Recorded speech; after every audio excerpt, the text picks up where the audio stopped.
Hello and welcome to Oweleketv News. I am Dorcas Asoba. The news headlines. Senator okays death penalty for drug traffickers. In business, Vistajet expands service to Nigeria. On the foreign scene, U.S. Senate passes FA reauthorization bill. In sport, FIFA warned of legal action over Club World Cup schedule.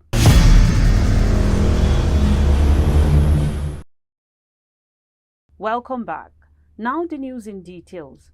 The upper chamber of the National Assembly on Thursday approved death penalty for imposters, manufacturers and traffickers of hard drugs. The decision of the Senate to approve death penalty as punishment for importation of hard drugs into the country was sequel to a debate on a bill on National Drug Law Enforcement Agency (NDLEA) Act Amendment Bills 2024.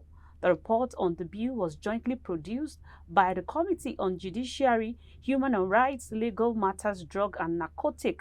The punishment is also applied to manufacturing, trafficking, dealing or delivery of the drugs by any means. During debate on the report of the bill, Senate Whip Senator Ali Ndume recommended that the penalty should be toughened to death penalty, which majority of the senators agreed. The penalty for drug importation or dealership is captured in Section 11 of the Extent Law, which Ndume sought to be increased to death sentences. Some senators who protested against the death sentence were overruled by the Deputy President of the Senate, Senator Jabrin Barau, who presided over the plenary. At that moment specifically, former governor of Edo State, Senator Adams Oshiomhole, loudly protested against the decision of the Senate but was overruled. President Bola Tinubu has approved the appointment of Mr. Ekperipe Ekpo, Minister of State for Petroleum Resources, Gas, as the co-chairman of Governing Council of the Nigerian Content Development and Monitoring Board (NCDMB). A statement by Special Advisor to the President on Media and Publicity, Ajuri Ngelale, on Thursday noted that the appointment was in line with Tinubu's commitment to establish a more efficient, targeted and consistent approval process for unique oil and gas projects in the country. He noted that it was also a further to ensure effective oversight of the gas aspect of the nation's assets. Ajuri said the president remains committed to unlocking Nigeria's immense gas potential to stimulate industrial development, jobs creation and sustainable economic growth. University worker yesterday rejected 35,000 naira wage award, saying that they prefer to negotiate their salaries with the president, Bola Tinubu. The president of the Academic Staff Union of University, ASUU, Professor Emmanuel Oshodeke, who spoke at the inauguration of the Secretariat of the University of Ibadan branch, said the wage award fell below expectation.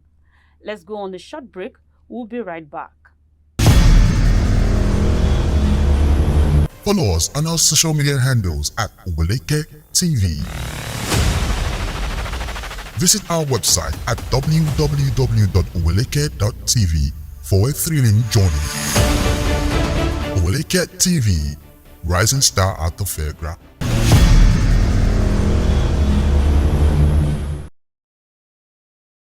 Welcome back.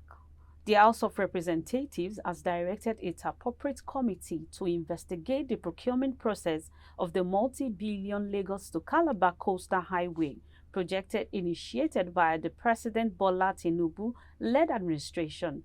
This followed the adoption of a motion of urgent national importance moved by Austin Achado at a plenary session on Thursday.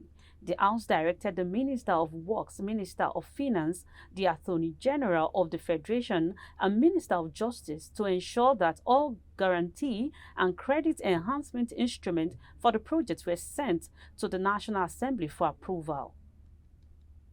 Bandits on Thursday night invaded the Confluence University of Science and Technology, or Sarah Okene, in Kogi State and abducted some students. An eyewitness account indicated that the bandits swooped on the university around 9 p.m. while the students were reading for their upcoming exams.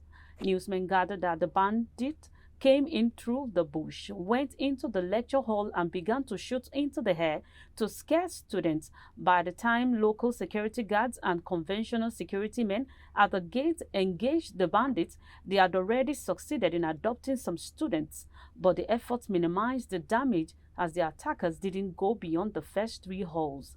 According to the source, the students were preparing for their first semester examination expected to commence on Monday, May 13, when the bandits struck. Vice-Chancellor Professor Abdulrahman Asipita confirmed the incident but refused to give details of the numbers of students abducted. Efforts to reach the Commissioner of Police in Kogi, Mr. Bertrand Onoha, and retired Commodore Jerry Omodara State Security Advisor were not successful.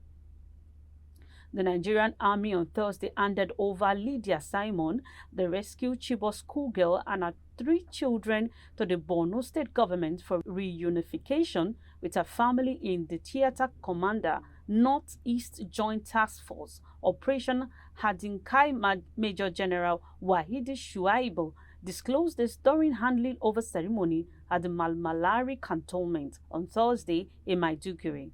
It said that troops of the 82 Division Task Force Battalion rescued the lady carrying a 6-month-old pregnancy alongside her 3 children on Wednesday, April 17, in the Gwazo local government area of the state. In business, Vistajet, the luxury aviation company, has expanded its operation into Nigeria with the aim of further easy travels for corporate organizations and private jet individuals. The company, which has different categories of membership program, VJ25 and corporate for its clients, told aviation journalists in Lagos on Thursday that 3 Challenger 605 aircraft have been deployed to the region for effective business plans and movement of its clients. Unlike other business aviation companies that engage in charter service, Vistajet, with headquarters in Switzerland, offers its fleet of aircraft to clients for maximum use with a minimum 50 block hours and at least 24 to 48 hours notice from the client. Up next are the stories on the foreign scene after the break. Follow us on our social media handles at Oweleketv. Visit our website at www.oweleke.tv for a thrilling journey. Oweleketv, rising star at the fairground.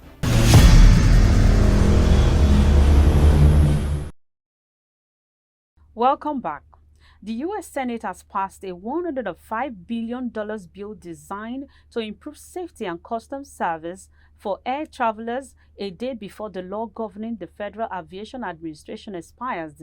The bipartisan bill, which comes after a series of close calls between planes at the nation's airports, aims to boost the number of air traffic controllers amid a shortage, improve safety standards, and make it easier for customers to get refunds after flights are delayed or cancelled, among other measures. After passing the legislation on a strong 88-4 vote, the Senate passed a 1-week extension to ensure that the law doesn't expire before the House considers the bill next week.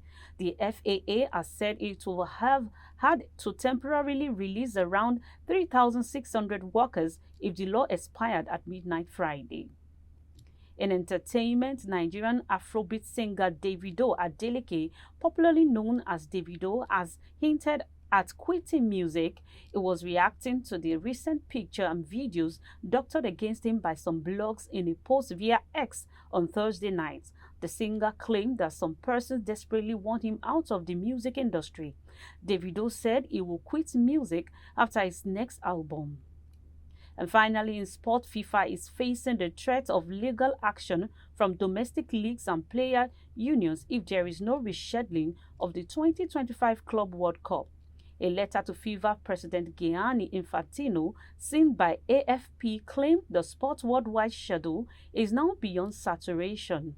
It wants calendar change, including the new 32-team Club World Cup schedule to take place in the United States in June and July 2025, have created economic harms to domestic leagues and pushes players beyond their limits. The letter urged FIFA's ruling councils to reschedule the Club World Cup and reopen talks on the international calendar for the year up to 2030. And just before we go, here is a recap of the headlines. Senator Okay's death penalty for drug traffickers. In business, Vistajet expands service to Nigeria. On the foreign scene, U.S. Senate passes FA reauthorization bill. In sport, FIFA warned of legal action over Club World Cup schedule. And that's the package on our news bulletin. Kindly follow us on all our social media platforms at Oweleketv. Visit our website at www.oweleket.tv. I am Dorcas Asogba. Many thanks for watching.